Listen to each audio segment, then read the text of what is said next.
All right, we are ready to call the December 6th meeting of the Evanston Rules Committee to order. I just want to check, are there any members participating virtually, other than apparently myself a second ago? No. Okay, good. May I have a roll call? Councilmember Kelly? No, sorry. Let me put this on. Councilmember Braithwaite? Here. Councilmember Wynn? Here. Councilmember Nusma? Here. Councilmember Burns? Here. Councilmember Sufferton? Councilmember Ravel? Here. Councilmember Reed? Here. Councilmember Fleming? Mayor Biss? Here. We have a quorum. Okay, we have a quorum, and we are ready to do the business of the Rules Committee. First, we have public comment. I believe we only have only one person signed up for public comment. So, Mr. Friedman, please enjoy a full public comment period.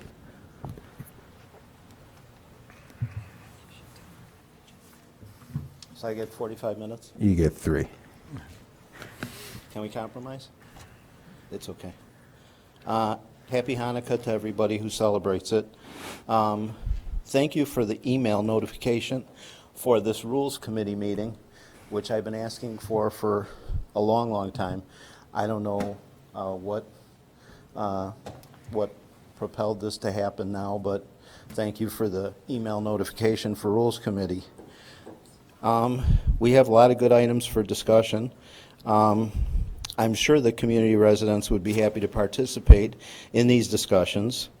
We need to have an ordinance that requires public participation with discussion and in the process before any item is voted on. It's very clear to us now that you are disguising public participation with public comment and public hearing. Apparently, it's all the same.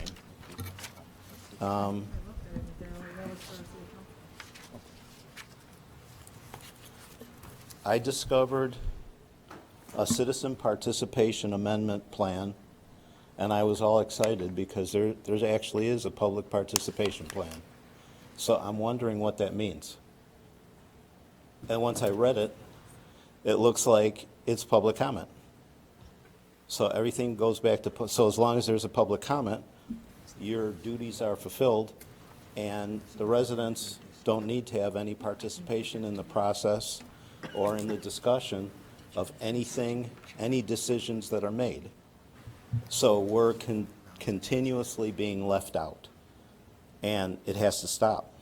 You have to fit, this is a Rules Committee, you need to come up with a rule that incorporates the residents' participation in the discussion and the process so that we can have a vote in what's going on in our own lives, in our own community, because we're just left out time and time again. It's not right. And you say, well, you had public comment. This, when I read it, it says Citizen Participation Plan Amendment. But really what it is public comment. So when we participate in the TIF hearing, then is there a confusion about what's the difference between a hearing and public comment? So there's a problem that somehow we need to get a handle on getting residents involved. This is not right, because a lot of stuff's going on, a lot of money's being spent that residents are not part of that discussion or that process. Thank you, Ray. You're welcome. Thank you. All right, online we have Mike Vasilko. Mr. Vasilko. Thank you. Yes.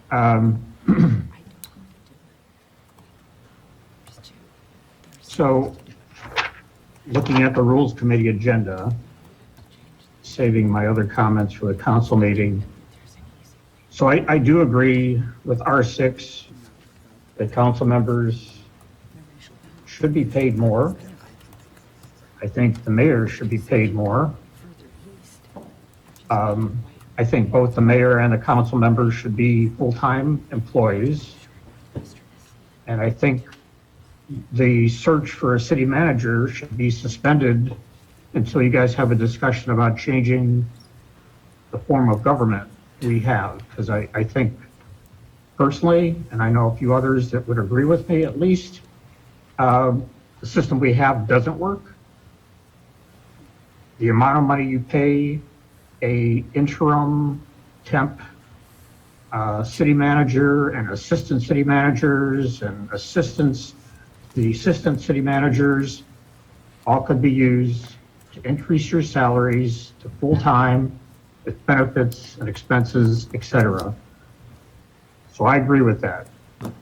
And I don't know why there isn't more discussion about considering whether it's a full change or just an interim change to have a direction from the mayor to an administrative city manager, somebody who just takes direction and does what the mayor and the city council want, not the other way around, because that's the way it is right now.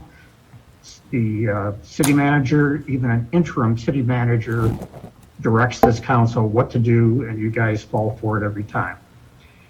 I also agree with having the council, this is R7, having the council appoint the corporation council. The way it is, the corporation council is beholden to the city manager. I also agree with creating new ward redistricting. I think I've never heard that happen in all the years I've lived in Evanston, almost 30 years. That's time for that. And I strongly agree with the discussion R10 regarding realignment of boards, committees, and commissions. We've got too many and there's overlapping.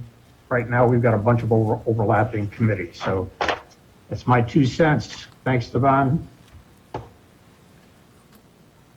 Thank you. And then last, I think signed up online is Doreen Price.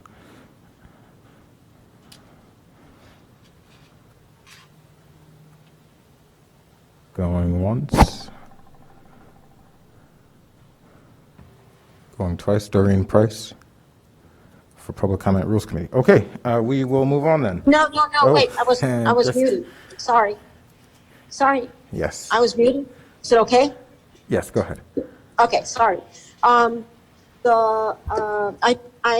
agree with the other speakers in terms of all the issues they brought up, so add my vote to each of their points. And then with regard to, specifically with regard to the question of separation of legal from the city manager, the independence of judicial oversight would separate the appearance of conflict of interest with the city manager in matters of concern for residents and their representatives. And if you want to have trust in the government, people have to realize that the judiciary, just like in the government, our United States government, has oversight. So if there's some little snag, those things can be worked out with judicial review. So internal review would be possible, which is now not possible. So thank you. Thank you. Okay. That concludes public comment. So we will continue with the business of the committee. The first item on the agenda, and one, I see the council is slated to start at 5:45. We're going to try to keep as close to that as possible, but I anticipate closer to 6. I'll start with the approval of the Rules Committee minutes. May I have a motion to approve the minutes? Mr. Chair, I move approval of Rules Committee meeting minutes from September 7th, October 4th, and October 18th. Councilmember, is there a second? Second. Seconded by Councilmember Nguyen. Councilmember Ravel. I have a correction to the minutes for the September 7th. It's on page 6 of the packet, and it's a correction to the last paragraph under R5.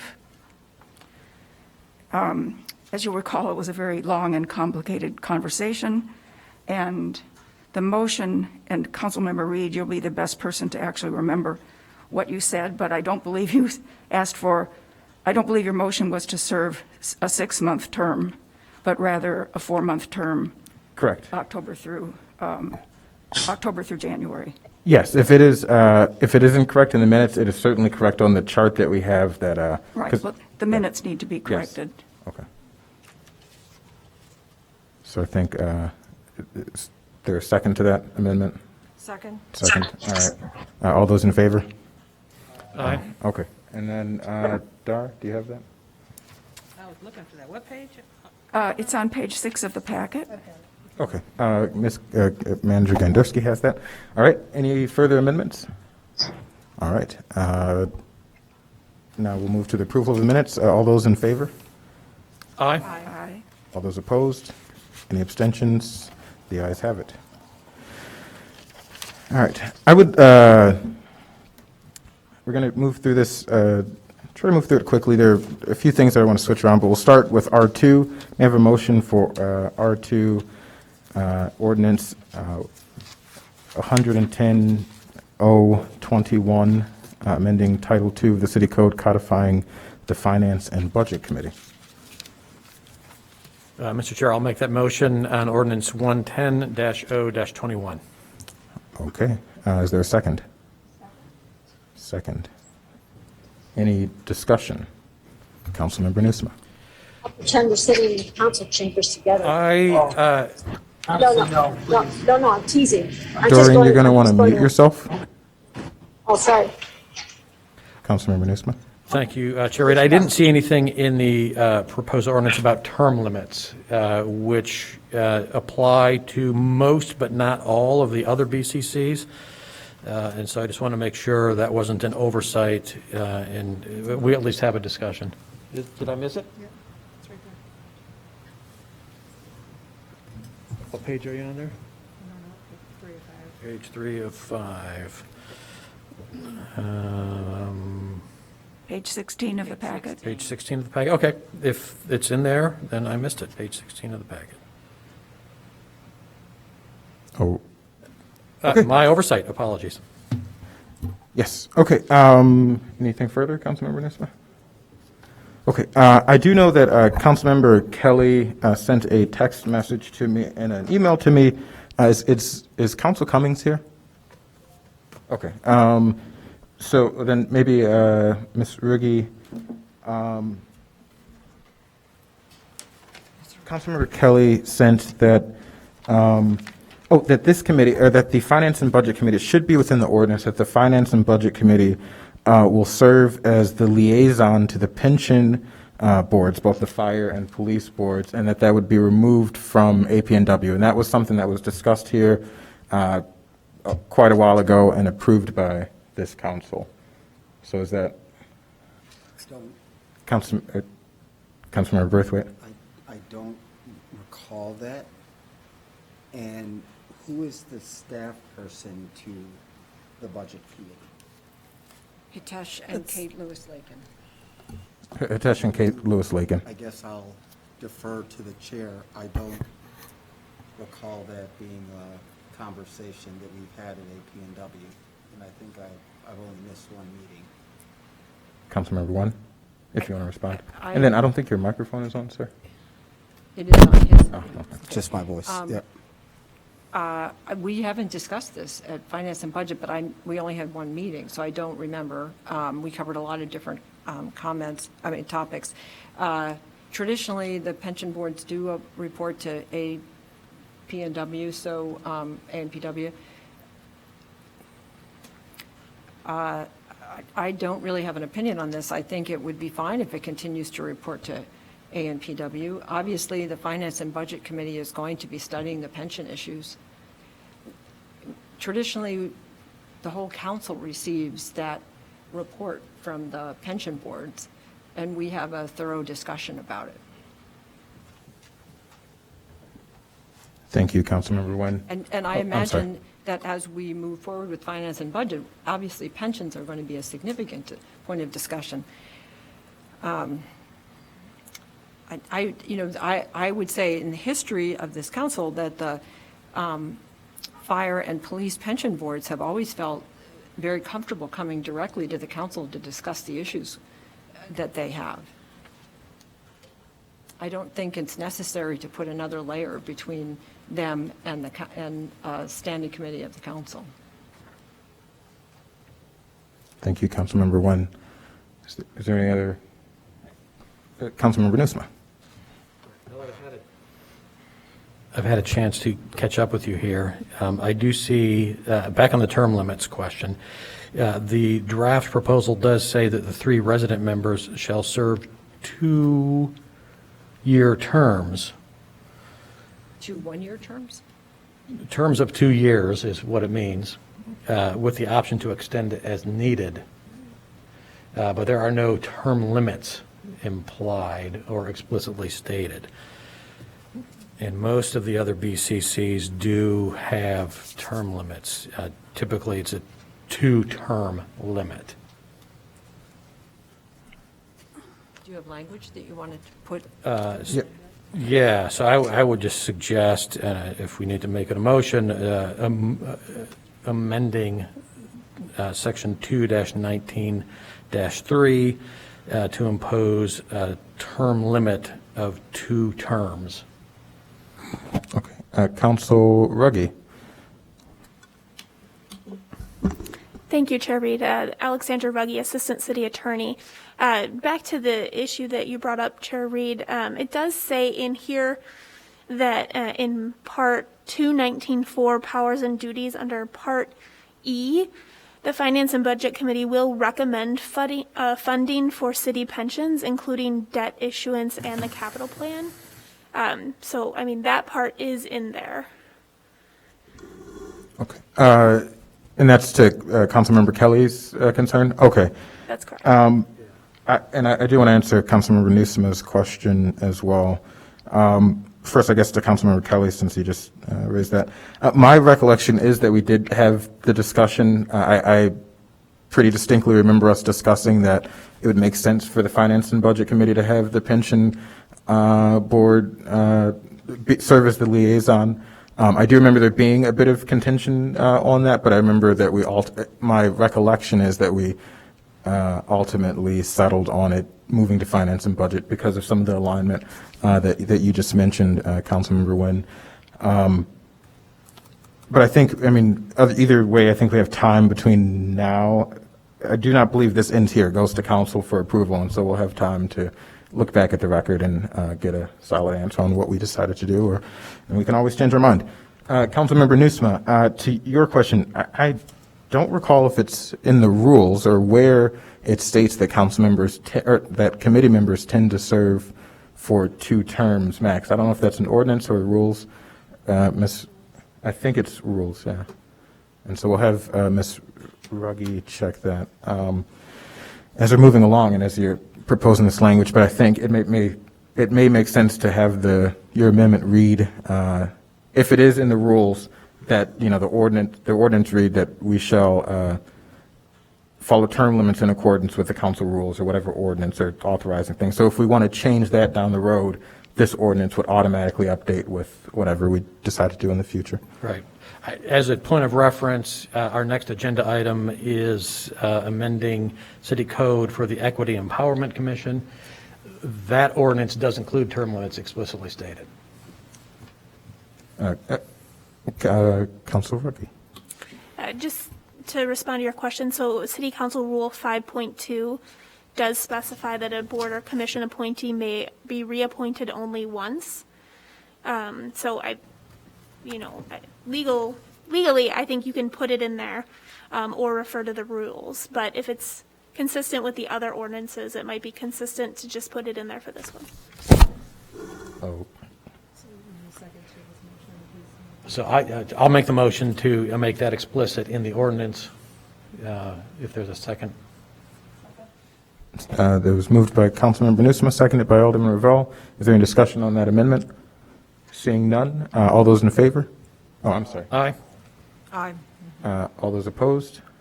Any abstentions? None. Okay, that amendment is adopted. Also, I want to be clear. So I do see, speaking of term limits, the selection of the chair, the manner of selection is changed, and it's slightly inconsistent with our rules, which I just want to highlight that. And so it now says that the committee itself will choose a chair from amongst its members, and that the chair will, that the committee shall select a rotation schedule.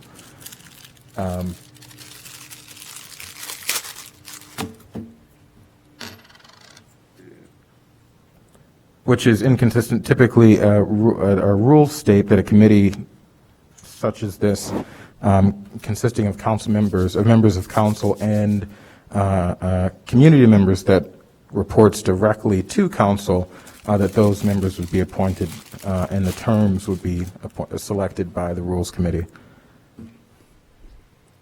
So are we looking to make that inconsistency? Chair Councilmember Reed, Wen? could you, I'm sorry, is my, could you point out where you are? I'm a little, I was looking at the other ordinance, but could you point out where you, what you're referencing? I'm working from memory here. Let me pull it up. I'm not connected to the internet. It's on page 17 of the packet, section 2-17-5. Thank you. Thank you.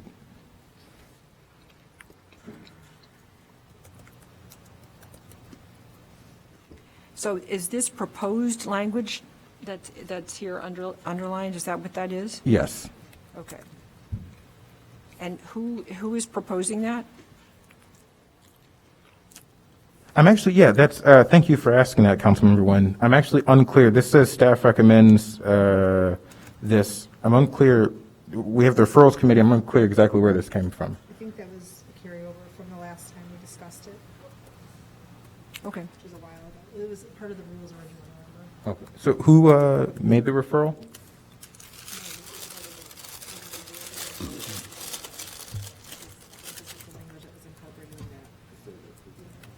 Yeah, I think that was part of it. Okay. So at this point, we are fine with the inconsistency? So I have to say, so I don't, so is this consistent with the rest of our rules about how these particular committees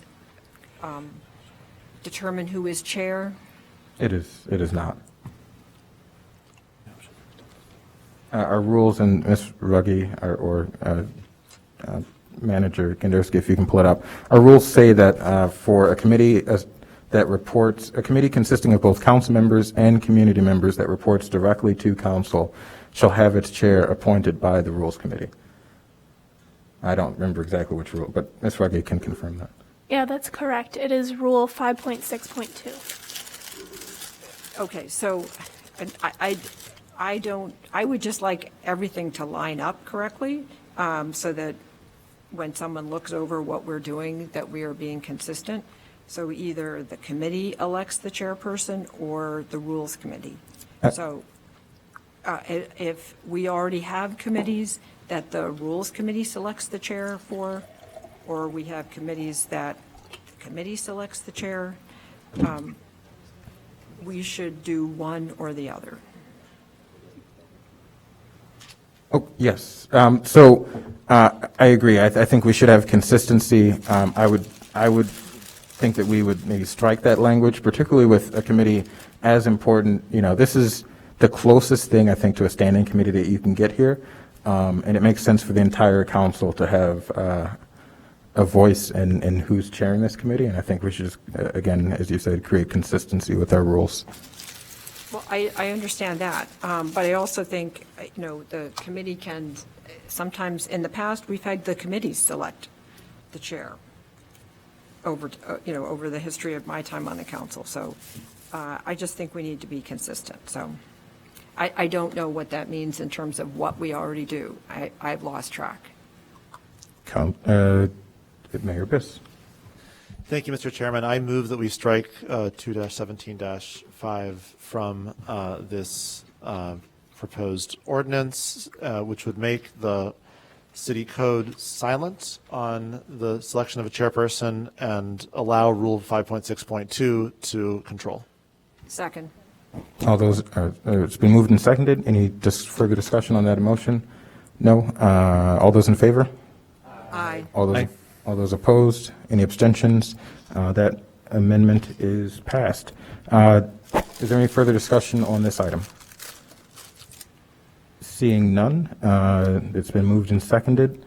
All those in favor? Aye. Aye. All those opposed? Any abstentions? The ayes have it. Item R2 has passed. If I may, because this is relevant to what is next, if we can just skip to R10, which is discussion regarding realignment of boards, committees, and commissions. This was actually not proposed by me, so I'd love to take credit for it, but Councilmember Burns made this referral way back at the beginning of the term. So if I have a motion on item R10. Yeah, I can make the motion. Discussion regarding the realignment of boards, committees, and commissions. I move. Is there a second? Second. Okay. Councilmember Burns, I'll let you kick it off. Yeah, so I just sent over some language that I pulled from Mercer Island, Washington State. This is strictly for the purposes of discussing this item, R10, today. I'm going to quickly read through the intro of this and then talk a little bit about it, but it's pretty much self-explanatory, and it's something that I think we should do as a council, and then it would help to align the work of our board, committees, and commissions with city council action and goals. So in Mercer Island, Washington State, annually their staff shall develop a draft work program for each board and commission based upon the city council's annual work plan, which I'm not sure we have an annual work plan, but we should. Staff will present the draft work program to each board and commission for input and revision. All board and commission work programs will then be presented to the city council for review, possible amendments, and approval. Boards and commissions shall not direct city staff to perform research, gather information, or otherwise engage in activities involving projects or matters that are not listed on the work plan unless approved by the city council or city manager. I think this type of discipline will really help to move things along here. We, of course, don't have staff as council members, and so we rely on city staff, but they, of course, work more directly with the city manager on different projects. And so, in a sense, in order to move our goals forward, we really rely on committees, which I think at this moment they have the ability to come up with their own projects and provide their own direction as to their work on an annual basis. Whereas I think if we can all, as both a council and committee and commissions, et cetera, agree on an annual work plan, we can more closely align that work and ensure that staff is very clear on the work that they would need to do on an annual basis. And I think we can also work this in with annual goal setting as a council as well. This is just for discussion. This is something that we can review and talk about in between now and the next meeting. It relates to some other revisions that the Equity Empowerment Commission have laid out, which is why I asked the chair if we could swap these. Again, I don't think any committee should unilaterally decide how staff is directed to work on projects. I think that should be agreed on in the beginning of the year by city council and the committees and commissions. And if there's any changes, that can be, authorized by the city manager or city council.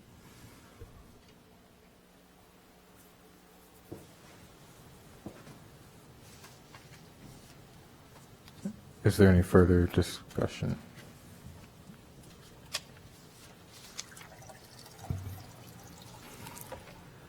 All right. So with that, Councilman Burns, I guess. I'll also just add the second part of this is we don't really do this either. So, scope of work, we kind of have time frames for board action on tasks. We don't have that. Time frames for council or committee action.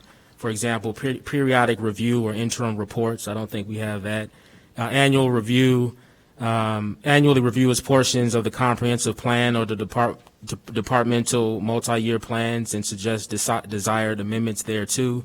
Again, I think this is just good practice for our BCC. So, again, this is just discussion.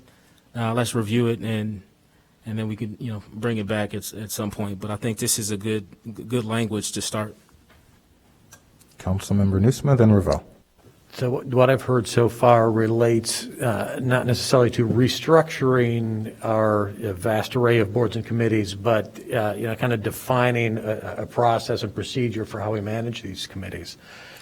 Yeah, I think it's alignment. I Yeah. think the first thing before we get into, because we've already made a lot of changes in terms of dissolving or merging certain committees, but I think before we get into any more details, I think first we just need to align the work of the BCCs to our work, and that's not happening right now. Right. And so what I was going to say is we might be able to make some additional changes with combining BCCs to kind of make them more rationally line up to fit, City of Evanston 2022 and going forward. So we already have so many, maybe we don't need as many. We've made some changes in the last few months, step in the right direction. Maybe there are some additional steps we could take in that direction. But I think we should also acknowledge that some of these committees have actual authority and some don't. Some are more advisory. And so what might be appropriate for one committee might not be appropriate for another committee. So let's just keep that in mind as we're talking about a work plan and stuff like that. Are Yes. we discussing this tonight? This isn't on the agenda. This was It's on the- R10. It's item R10. They skipped over, Yeah. skipped down. Oh, I'm sorry. And I think all of this, that alignment and, making sure that we're all kind of pulling in the same direction in a coordinated manner, I think all of that will come out of a comprehensive and strategic plan, right? And so we don't have that. We know that process is, we're just at the beginning of that process. So I do think this is something we should definitely keep in mind as we're going about that strategic planning I think we process. have to be careful not to pile everything onto our strategic plan. I think even Sarah Flax brought this up when we talked about, or it was brought up in one of our committee meetings. I feel like I'm on all of them, so I get them mixed up. But I don't think we're going to get everything, or should expect to get everything out of a strategic plan that can be really costly for us. I think this is work that previously staff has already worked on. It's something that I'm committed to working with staff on. So I think the BCC alignment recommendations can come from this body along with staff. I don't think we need to include that as part of a strategic, But if we're strategic plan. aligning work plans and doing annual work plans, like that kind of thing really would follow nicely from a strategic plan. Yes. I think it's really a question of, do we like the idea of, 'cause to me, that's a separate discussion. The question is, the direction I was looking for to work with staff on is, should we align our BCCs with the work of the council? And if so, I can work with staff on bringing some different recommendations back to do that. I think that's a separate discussion from a strategic plan. I'm going to go to Councilmember Ravel, then Ms. Richardson after that, and then Councilmember Nguyen. Well, I was going to ask Councilmember Burns if you would share that, the thing that you read to us, because it's. I did. Oh, you just did? Oh, okay. Oh, no, I haven't noticed. Okay, because it sounded like, for some boards and commissions, the committees are already so busy doing Right. the work that they're assigned to do, that adding another layer of back and forth with city council, it sounded like a lot of extra effort. So there may be some boards and commissions where it really would be helpful to, talk more directly with the board and commission about their work and establish a reporting system. But, so I think we need to think about, we have different kinds of boards and commissions, and some may need this more than others. I think whatever they're doing, whatever they can come to us and say, hey, look, this is what we want our annual work plan to be. So again, even in this language, you'll see it talks about revisions. And so this isn't something that the city council would do without participation from the boards, committees, and commissions. This is something that the council would do with them. And then after they recommend amendments and revisions, then that work plan would be adopted by city council, but it would be worked on by both council and BCC. So it's essentially whatever they're working on now, let's, one, make sure we understand what that work is, adopt it officially, have, regular report outs on it, as well as benchmarks on reaching those objectives or goals. and all be on the same page and not deviate from it in the middle of the year, which I think is particularly difficult for staff to keep up with that. So this, even the scenario you provided, this still applies to that. It wouldn't, right now things are complicated. I think this would add a level and we would be able to anticipate things a bit better and better plan for it. Yeah, it's just that from the boards and commissions that I'm working with, I don't see that there's a disconnect so I'm having trouble seeing the problems, I guess my problem. Thank you. Councilman, if I can hold off Councilmember Burns, can we have Ms. Richardson? Sure. Good And evening. then Councilmember One. Good evening, Rules Committee Chair Reed and Deputy City Manager Kimberly Richardson. So one of the first tasks of me joining the city back in 2016 was to do a comprehensive review of all of our boards and commissions. And in turn, I almost became liaison of all boards and commissions and how it functions. I would say to Councilmember Burns, your recommendation, I do see what you're trying to accomplish. There's some nuance to it, however. One is that we have a number of boards and commissions that we have over time either eliminated or we had an opportunity to reconfigure to join. Some worked, some did not. And I know that we've made a concerted effort in the last year to continue that effort. We have more boards and commissions than possibly most of our neighboring communities. And I have to be honest with you, we have over 120-something members that serve on those committees. The issue comes to those individuals who serve on those committees. They're volunteers. And a lot of the work that you're asking is really on the backs of the staff. And so what we have, at least I've attempted with those boards and commissions that are associated with the city manager's office, is we attempted to create retreats for those committees to then identify what their task or objective would be for the year and come up with a work plan. Many of them are able to do so, but however, due to the high turnover rate, it's really hard to maintain those plans unless you have a stable board or a commission. I do think there's some options that you and I would love to sit down with you, maybe work through what you've presented today and flesh out maybe some proposals, because I do have some ideas as well how to be able to maintain the number of boards and commissions that we have or reduce the number, but also make them effective. I can tell you how many times there's been an issue that should have went to a board or commission that the council created a subcommittee of it. And so then that subcommittee kind of took the ability of that board and commission from doing that work. Eventually people feel like, well, we're not actually being productive as a board or commission. And they either they get wayward and create their own tasks, which are not in alignment with the city, or they just stop meeting or stop really doing anything productive. So there's a lot of root causes to what you're trying to address. And I think working with you, sir, and with the other members of the Rules Committee, we can figure out something that makes sense for how the city operates with the boards and commissions, because we want to value those staff, the time that the community members are dedicating. They are volunteers. They're not being compensated. They are asked to spend maybe more than an hour, depending on the type of work that we're requesting them to do a month. And so there are some things that we can work through, sir. And once, you and I can sit down and flesh out, maybe coming back to the Rules Committee with a fleshed out proposal for people then to kind of ponder and give us some clear direction, that would be great. And I know the mayor probably too, being that the mayor is a part of that process as the person that appoints boards and committee members. And so those are some things that I too have been trying to wrap my arms around for the last few years as we really try to bring some type of meaning. A good example is the Art Council.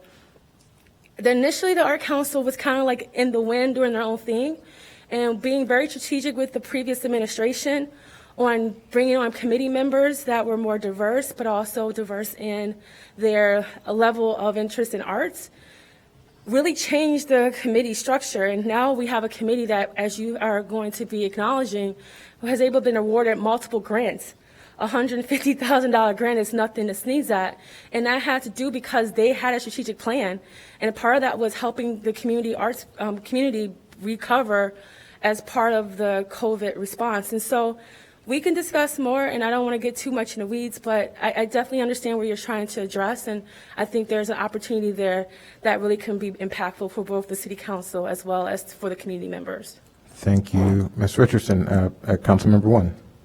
Well, yes, thank you, and thank you, Ms. Richardson, for providing us the history and some of the current issues that are going on. I do think, Councilmember Burns, that this is an important issue, and we do want to make sure that all of these committees and boards and commissions are relevant and are feeding into the work that we're doing up here. But like both Ms. Richardson and Councilmember Revelle, I'm not sure. I think I'd like to hear more from Ms. Richardson about boards or commissions that you think are wandering, but the ones that I have worked with, like Councilmember Revelle, I think that they very directly work with us on the council, and asking them to do the amount of work that Mercer Island, Washington is asking them to do is, I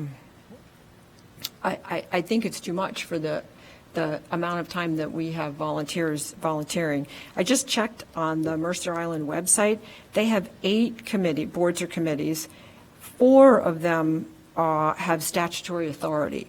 So, for instance, like a plan commission, civil service commission, their design commission.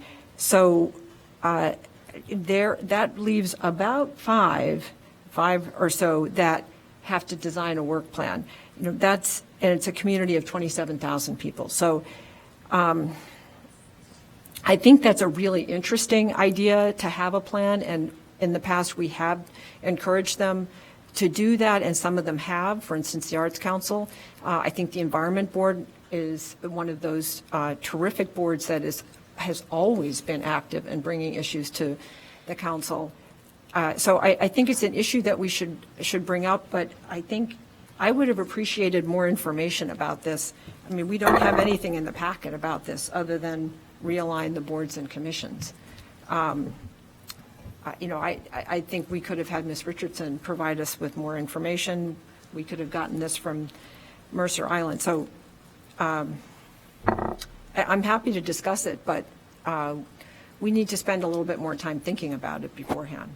Yes, thank you. And so I think, if you want to flip on your light, I will say that I think what we should focus on now is wrapping up this discussion, and then also just getting a few items that we want to see. So, first of all, I'd love to see, I think I've read somewhere, and Councilmember Burns and I have had this discussion, that there's some rule somewhere that says that every year there's supposed to be an annual report done by committees. So I'd just like to see all of the things that committees are supposed to be doing already, what we put on their plate already. I think Councilmember Wynn's idea or request for to hear what your thoughts are on what committees, as the term was used, wayward, which committees need to be kind of reined in a bit. And then Councilmember Burns, I'll let you finish, and anyone else on things that we're looking for at the next meeting. Yeah, and you can see it under guidelines for BCC self-assessment. So this is something that we've already had in place. Even right now, technically, these guidelines are still effective. Boards, committees, and commissions are supposed to, by these guidelines, create annual work plans. That being said, a work plan is up to this body to determine how much work goes into that or not. That's work plan. I think everybody's thinking this needs to be a 20-page or 100-page document. We could say, look, it's a single page, it's 2 pages, and we want you to answer these questions. So I want to just slow us down a bit, that it's up to this body to determine what a work plan is. But I think at the most basic level, it is important that I think every committee, certainly to some degree, that we should know what they're working on, not just individual council members, as I'm sure the committee that you're a part of, you understand what they're working on, but I'm saying as a full body, there should be much more of an official, formal process of adopting some type of work plan, no matter what degree that is, annually, so that we're all rowing in the same direction. I think just at the most basic level, that's important. And I think today all I wanted was a little bit of direction so that Kimberly and I and the mayor and whoever else is interested can work on this and then bring it back for, with a little bit more meat. And I just want to add real quickly, the report that you speak of, When we used to do the reports that were required, I will tell you the quality of what we received were not very useful because there was not given direction of what you were expecting. So if you are looking at our council rules, if they don't fall in line with the council rules, they really, council goals of like the last time we've done a council goal initiative, if they don't fall in line with those council goals, they really don't have any kind of guidance from the city council what your expectations are of them. I think the strategic plan really are going to be the measurement for which you're able to then hold the committees accountable to create whatever plan or come back to you all with whatever direction they need.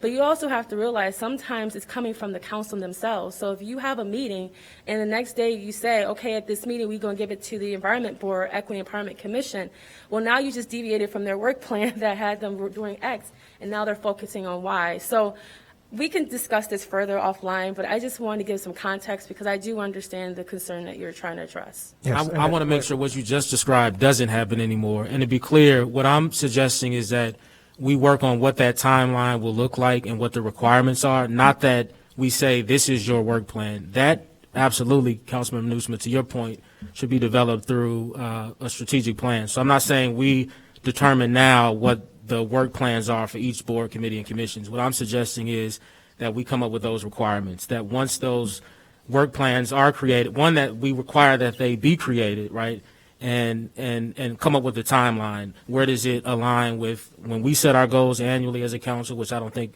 that is even clear. Are we going to come with, create council goals annually? After we create our goals on this date, then by this date, the work plans will be submitted to BCCs for amendments and revisions. And then by this date, it'll go back to count. That's what I'm talking about. Is more so, what does that timeline look like for us? Thank you, Councilmember Burns. And then last thing, just Mr. Richardson, I think as a part of this discussion will be helpful, is I don't know if we all have our minds wrapped around exactly what is the difference between a committee, a board, and a commission, and what special authorities do they have because of that title? None. I mean, honestly, at the end of the day, you as the corporate council, you have the final authority. They are advisory, even if they're statutory. There may be a couple that have some statutory abilities, but the majority of our boards and commissions are not, and they're going to just give recommendation and advise the city council. Yes, thank you. Okay, and I just will give us a heads up. There are a few items that I'm going to remove in the interest of time. Item, if there's no objection, item R7 and item R6. And I think everything else we can move through quite quickly. All right, so back to that R3. May I have a motion on R3, adoption of ordinance 117-021, amending Title II, Chapter 12 of the Evanston City Code, Equity and Empowerment Commission. And Ms. Richardson, I guess you might as well stay here. Yes. Mr. Chair, I make the motion on ordinance 117-0-21. Thank you. Is there a second? Second. Second by Councilmember Nguyen. Any discussion? Are we ready to adopt this? All right. If there's I just want to make, okay. There was an amendment to the language that we will make sure that as it relates to, I believe, the number up to 2 years maximum, I think, was the term language. That's already in the draft for Okay. 117-021. You're right, okay. I'm sorry, I just confused by that. Okay, then, never mind. I'll be quiet. Sorry. I serve on the Equity Empowerment Commission. We have a lot of great and every member of the board is great, and so there's a lot of work put into this, and I think this is a great alignment for this committee. Concur.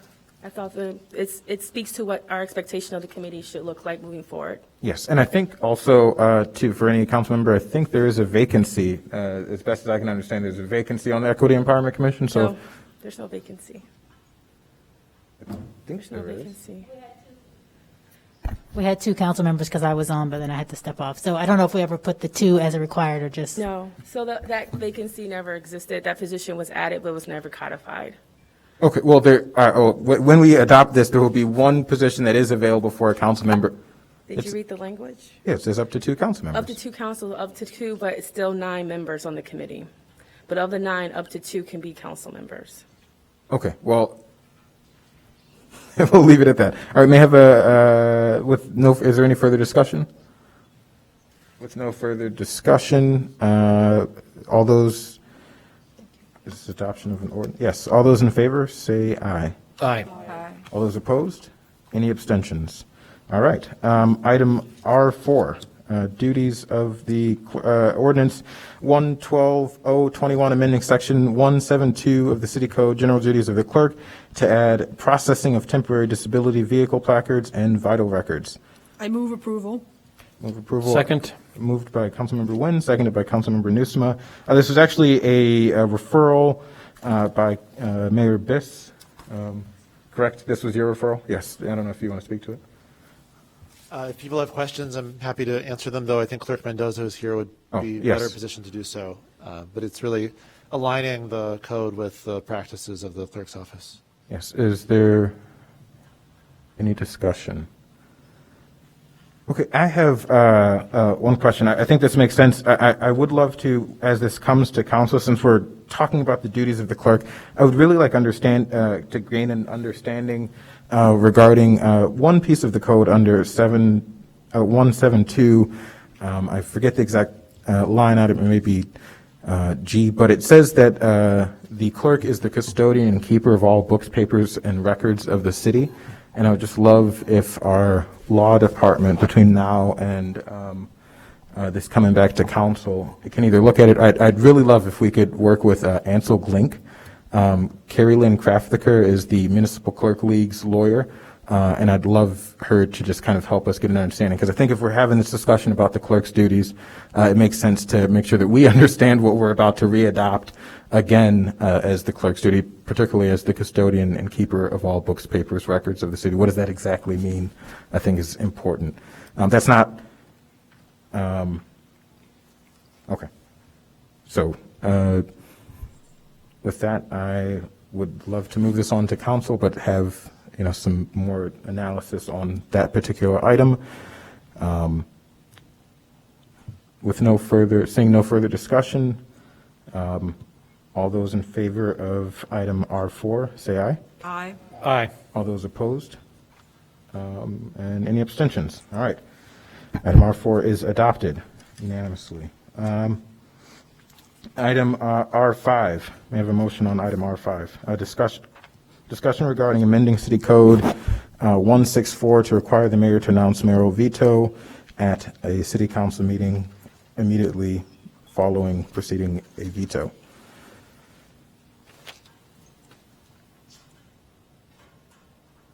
This is for discussion. Want to kick it off?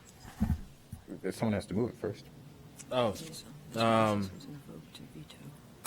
what is it, the first one requirement? Okay, so I move R5 for discussion regarding amending City Code 1-6-4 to require the mayor to announce mayoral veto at the city council meeting immediately following the veto. All right. I made this referral. We had I think in the first time in quite a while. Oh, I'm sorry. Is there a second? There's a second by Mayor Biss. All right. We had what I think for the first time in quite a while a veto of a piece of legislation, an ordinance passed by this council.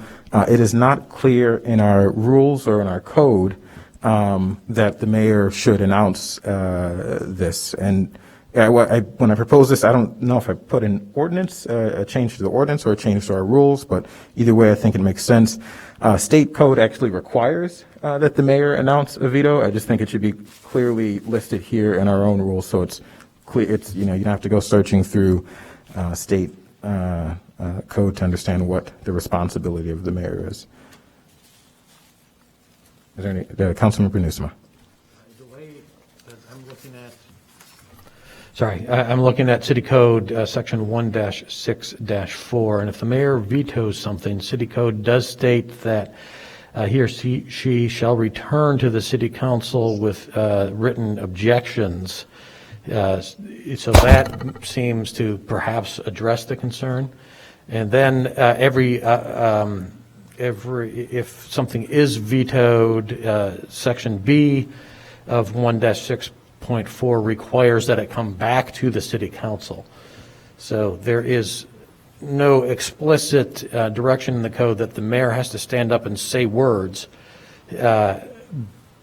but it would seem to me that we're adequately covered by current code. Mayor Biss. Yeah, thank you, Mr. Chair. I think this is a good idea, and I agree with Councilmember Newsom. I don't know exactly where the greatest gap is, but as the person who issued the veto and was trying to figure out what I was supposed to do, I will say that the code was the rules were slightly confusing, and I think cleaning them up and ensuring that I certainly hope that everyone felt that I was clear and gave it adequate notice, but I sort of didn't feel obligated to do that by the rules, and I probably should have been. So I think if we were to just, as a sidebar conversation, take 20 minutes to write the right rule on this, I think it'd be beneficial. Great.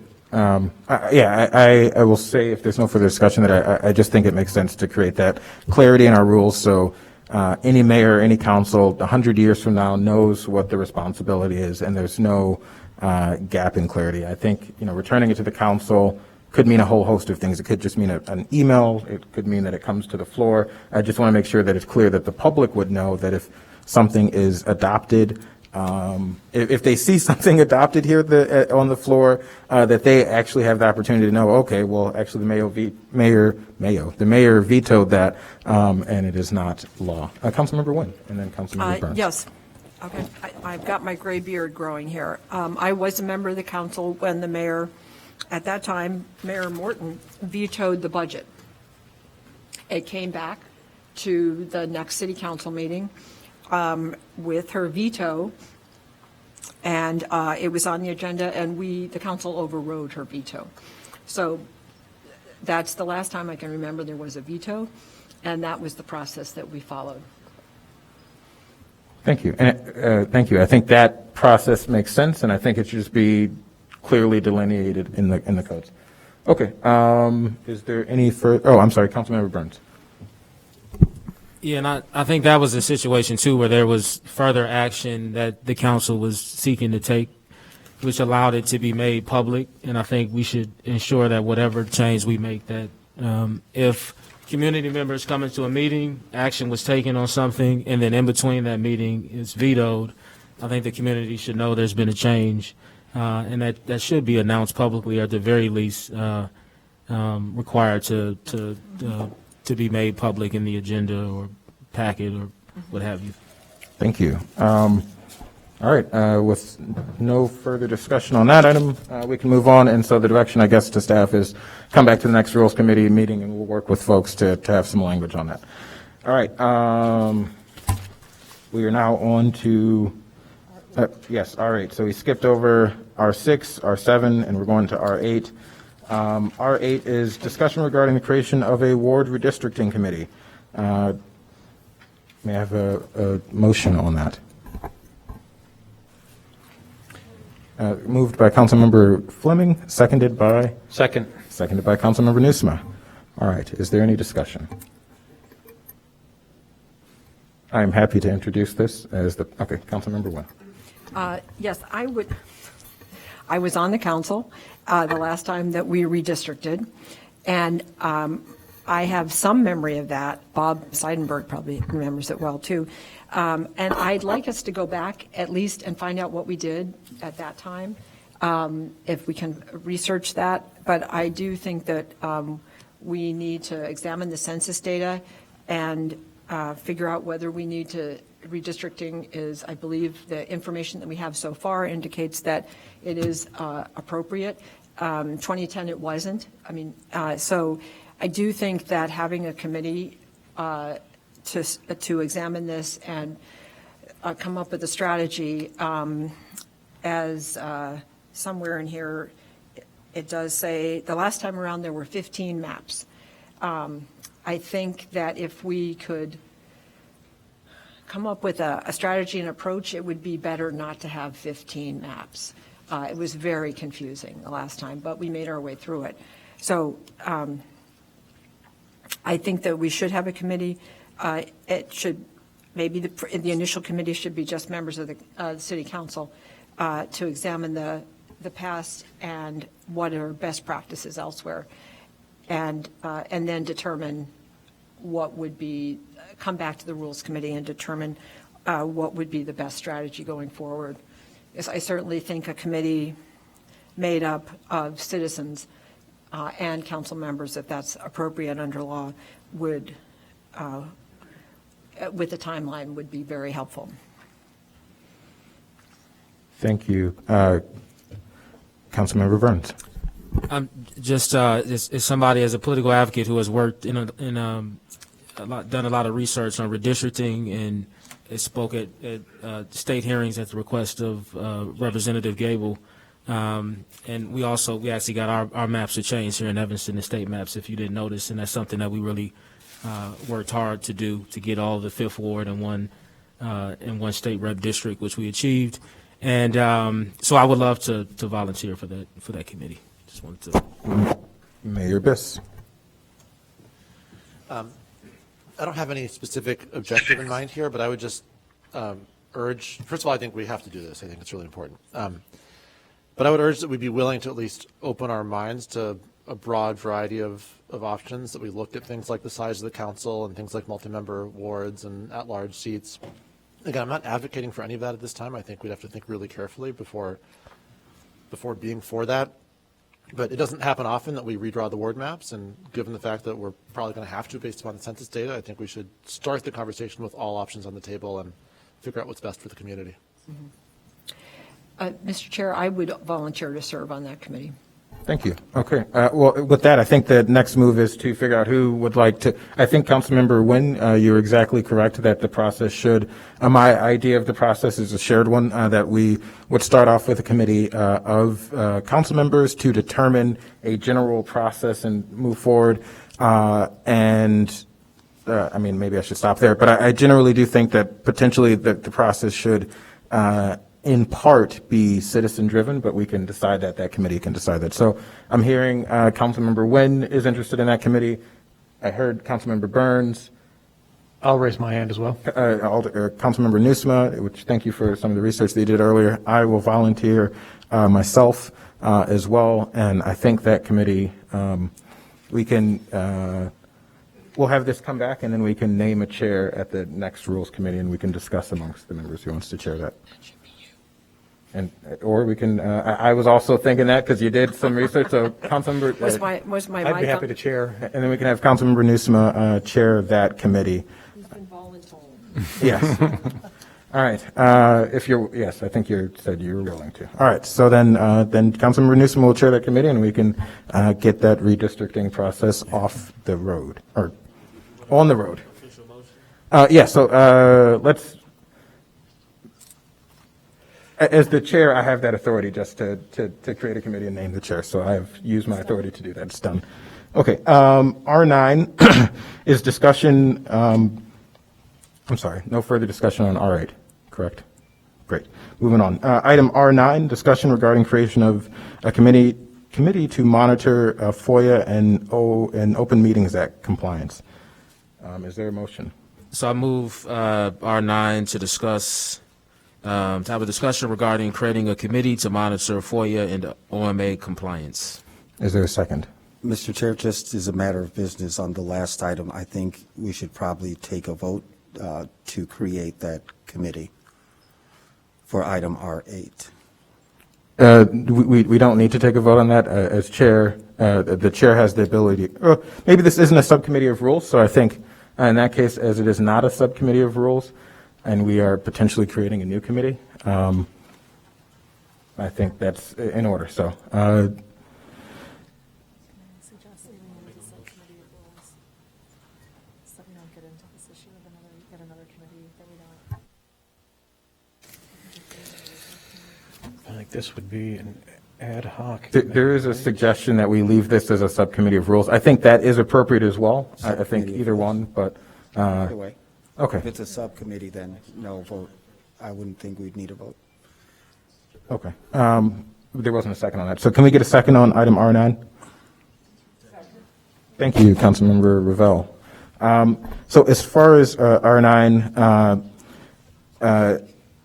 is there any discussion? And then I will. Councilmember Nguyen, and then Councilmember Ravel. Yes.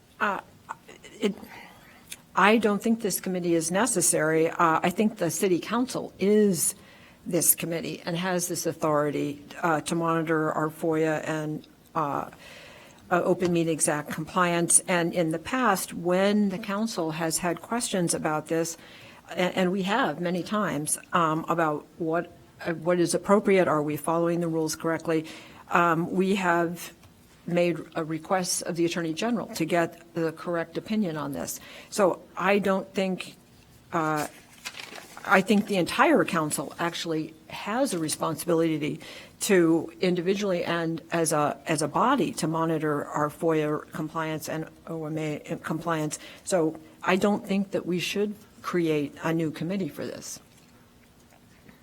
because we already have that responsibility. Thank you, Councilmember Nguyen. Councilmember Ravel.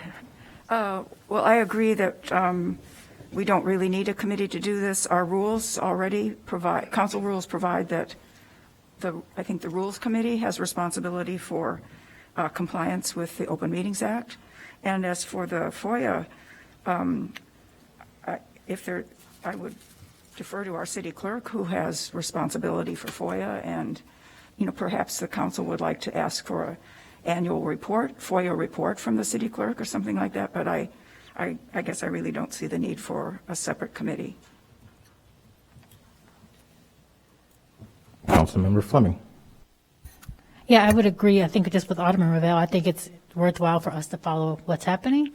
So maybe even a quarterly report or something like that, because every now and again I do hear from people who say that FOIA took a really long time, or whatever, that was denied and it shouldn't have been. But it seems like, I don't know if we're at the point of needing an actual committee versus, just getting our hands around a little more to see what the issues are, if there are issues. Because some issues might, one issue in particular wasn't the clerk's office, but the clerk handles FOIA. It was an issue with the police department, right? And so for us to get an idea of if there are different departments that are taking a long time and what we need to do to make sure, that that's not happening. We have staff in place and people understand what the duties are versus another sitting committee. I mean, just tonight we've made, I think, did we make one or two other committees tonight? We talked about making another one. Granted, I don't serve on any of them, so I won't weigh on other people's time, but it seems like a lot of time and a lot of staff time if we're making yet another committee. All right. Thank you, Councilmember Fleming. I will chime in. So I made this referral. I think Councilmember Nguyen and Ravel and everyone is absolutely correct that it is the responsibility of the council, the way it's laid out in the both the FOIA statute and the Open Meetings Act, is that the public body, which is the council, is responsible for both FOIA and OMA. In the case of FOIA, the council has the ability to designate FOIA, I think they're just called FOIA designees, and this body has designated the city clerk, the someone in the, I want to say comptroller's office, but it's not the comptroller's office. It's the collector's office, as well as the law department and the police department. So we have a FOIA officers named, and then, yes, there also exists a process for a resident to appeal to the Attorney General's office, but that process is can take quite a long time for the Attorney General's office to get back to residents, and then that process in and of itself takes some staff time, and that the law department has to correspond with the Attorney General's office, the PAC office, regarding whatever the item is, and as the public body, we have the responsibility and the ability to create our own internal process, which is what I think this committee would be. So instead of residents feeling like they have to go to the Attorney General's office, they can request that it would come to this FOIA or OMA committee. The committee can look at it, make a recommendation to council. Let's say there's something where the FOIA statute is a bit gray. The public body itself always has the authority to make our own decisions about whether or not we release something. And so I think this committee would allow us to allow a resident to make their case why an item should be released, and allow members of the council to review that, determine if it should be released, and then send that up to the entire council for an actual determination. And we don't have to offload that to the Attorney General's office, and it can increase transparency and trust in local government. So, Councilmember Burns. Yes, some questions. Does the Illinois Attorney General have the authority to mandate the city release Yes. a record if it was improperly denied? The Attorney General's office does have that authority. There are two kind of opinions that the Attorney General's office issues. One is a binding opinion, and then the other is a non-binding opinion. I'd say, and I used to be a FOIA officer. 90 or more % of the time, the Attorney General's office very rarely issues binding opinions on any matter. Even if there is a clear violation, they tend to only issue an advisory opinion. The only time they issue they typically issue binding opinions when a new matter arises. So when body cameras came online, and that was a new record that was created across the state, they issued a binding opinion on interpretation of the body camera statute. And so, again, we can assume that responsibility ourselves. Is there anything else? Yeah. Are there any examples where a non-binding opinion was provided by the Illinois Attorney General and the city did not follow it? Yes, there are numerous instances where there were non-binding opinions that were issued by the Attorney General's office, and in fact, the city has been taken to court because of those non-binding opinions, and I think in at least 2 of the 3 cases that I can think of, I think we lost those cases or are on the verge. I know at least one we lost. I know one. Lost. Yeah. I can tell you one was lost. I know for sure we lost one, and I know a couple others have been brought to court. And but again, some of those cases that have gone to court, what I do know for certain is that of the roughly 3 cases that are in court, all 3 of those, the Attorney General's office issued a non-binding opinion directing the city to release records, and the city, we're in court, so we did not. And that was so 2 quick things. And then, so we have had lawsuits filed against the city for noncompliance. Okay. I think I don't know if we need to create another committee, but I do think in certain circumstances it would make sense for this body, for the Rules Committee, to review FOIA denials. And I say that because a few different reasons. Even there's some situations where the state statute may say you're not required to release a record, but that doesn't mean that we can't release a record. And I think people don't really understand that part of it. That's really important to understand, is that there's a great latitude that the state provides to release public records. And in fact, they err more on the side of releasing them. And so I just want to make sure that in certain situations where it feels as though there's this tug of war, there's this unnecessary tug of war between the release of a public record, that there's another body that can provide much more of a kind of affirmative decision on the question, as opposed to a non-binding opinion that may or may not be followed. Again, I'm not sure it requires a separate committee to be formed, but I would love for this body to hear some of those appeals, if we could clearly define like which one should go before this committee as opposed to the IGA, and then also I don't want people to have to spend their hard-earned money to sue the city for public records that we should just be making available to the public. It just, that part of it doesn't make sense. Thank you. Or the taxpayers to be on the line. There are pretty steep fees associated with Mayor Biss, and then. Yeah, thank you, Mr. Chair. It seems to me there's 2 issues one might contemplate here. The first question is, do we have adequate entities inside the city where somebody who's concerned about FOIA compliance can go make their complaint? And I would argue the answer is, yeah, we do. They could come to the Rules Committee, as was mentioned. They certainly come to council, and they do. They come to me personally sometimes. They can come to the clerk. All those mechanisms exist. The second question, though, is who really ought to be the final arbiter? And I would argue that it's critical that that not be internal. Right? We can't be, no institution, it's not about us or the city of Evanston or government, no institution should be relied upon to police itself. And to the extent that people have concerns about our OMA and FOIA compliance, we're not going to resolve that by creating another internal entity, it needs to be someone from the outside who can render an independent judgment, who's not a part of our organization, whether that's the Attorney General's office or the courts. And I just don't see how the creation of another entity internally can address concerns about that question. Thank you for that, that line. So my thought here is, one, the creation of this committee would not preclude anyone from going to the Attorney General's office, from filing a lawsuit. If anything, my hope is that it would lessen the chance of someone having to do that. The other thing is that having this committee, as we said, this body is the public body. The City Council is the public body. We are responsible. But at this point, we have given our responsibility away and essentially made it so residents can't directly hold us, the public body, who should be the arbiter of whether these records are released or not. We can't be held directly accountable. I think it would be great if someone could make a complaint about a record. This subcommittee could review it.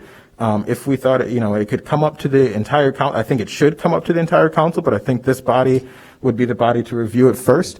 And then the council can take a vote on whether or not it's appropriate to release that item. And then we can be held accountable for if we deny a release of an item, and someone goes to the Attorney General's office or to court, and then it's like, okay, well, we, the public body, bear the responsibility of the elected officials that the public can then either elect or unelect. We bear the responsibility of whether or not a record was properly or improperly released. And right now, we give that responsibility away. I would argue, Mayor Biss, that that your statement in the beginning about the process existing for folks to raise issue internally is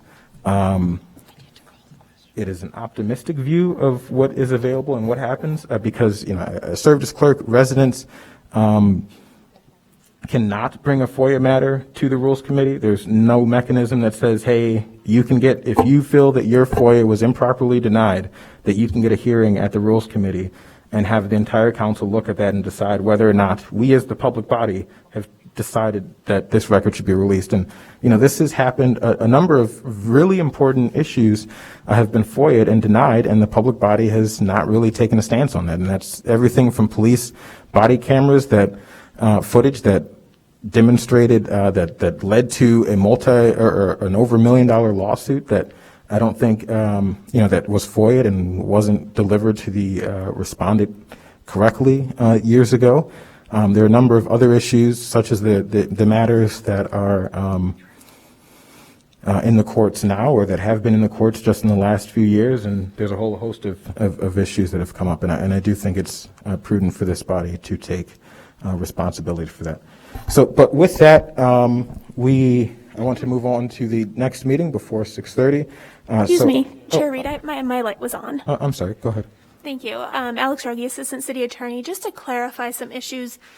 First of all, the city routinely follows non-binding opinions from the Illinois Attorney General's office. Our current pending lawsuit, the city did turn over documents. The plaintiffs in that case are disagreeing with thinking that the city has more documents that it does not. So that's why there is a lawsuit. But the city did turn over documents that it had given to the PAC, that the PAC ruled that we should release. And then and then another point is that there are statutory limitations on when a FOIA requester can submit an appeal to the PAC and submit a lawsuit. So this committee would have a very short timeline to work within to ensure that if the person wants to take those other actions, they would still be able to do so. Thank you.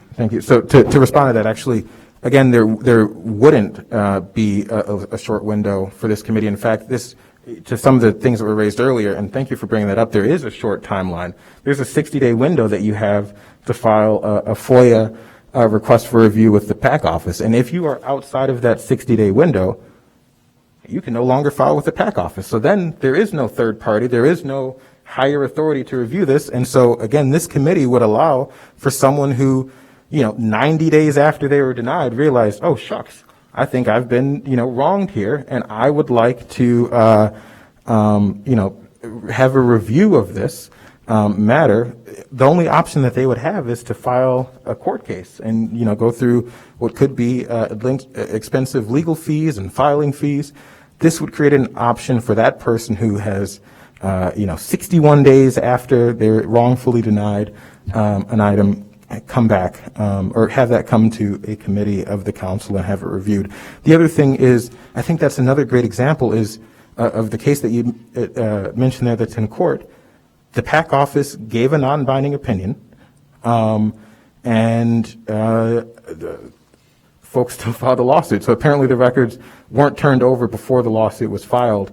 In that instance and a number of other instances, it took a PAC opinion and then the filing of a lawsuit for certain records to be released. I'm sorry, Councilmember Nguyen, did you have your light on? Yes, I did. And I understand your opinion about this, Mr. Chair, but I call the question. It's just discussion, but you can call for the end of debate on this issue as well. But I think we're there anyhow. Okay. With no further discussion on that item, I think the next step for this is for the next Rules Committee. If we can have a next step, if the Law Department and the clerk and all of our 4 FOIA officers can produce a FOIA report. I'm sorry, okay, a FOIA report including the number of requests over, I guess, the last year period. How many denials we've had, maybe the most common denials, and then a list of the cases that have recently gone to court. PAC opinions and appeals for the last year or so, for the last 2 years. So if we can just get that data from our FOIA officers, I think that'll aid in this discussion. If this, I think that will definitely come back, but if this particular proposal comes back, that will aid in that. All right, and we have removed 2 items from the agenda that will appear on the next agenda. Seeing no further business before the Rules Committee, we will adjourn and council will start in 10 minutes.